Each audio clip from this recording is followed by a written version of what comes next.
hii serikali iliundwa na kura ya nani? Si iliundwa na kura yenu? Kwani nyinyi mnafikiri mimi ni wazimu nikasahau nani alinisaidia kuunda hii serikali? Nataka munisikie vizuri, watu wana Romoru, si ndio? Na mimi si mlevi, mimi si kunywangi pombe, na mimi si mtu ya kuchanganyikiwa. I know what I'm doing.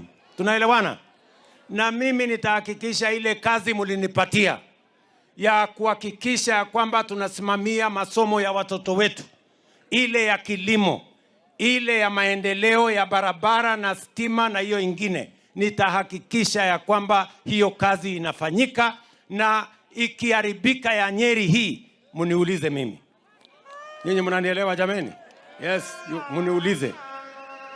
Si baada ya miaka 5 nyinyi ndio wenye mtasahihisha maneno? Si kama MCA hajafanya si mtampeleka nyumbani? Si mjumbe kama hajafanya si mnajua vile ya kumfanyia? Si senator asipofanya si mnajua vile ya kumfanyia? Si hata huyu Mutai asipofanya si mnajua vile mtamfanyia? Kwani nyinyi hamjui ya kwamba hata mimi najua kuna kile kitu mimi nisipofanya mimi najua vile mtafanya? Ni mnanielewa? Kwa hivyo hiyo kazi mmenipatia, mtafanya na bidii, mtashangaa.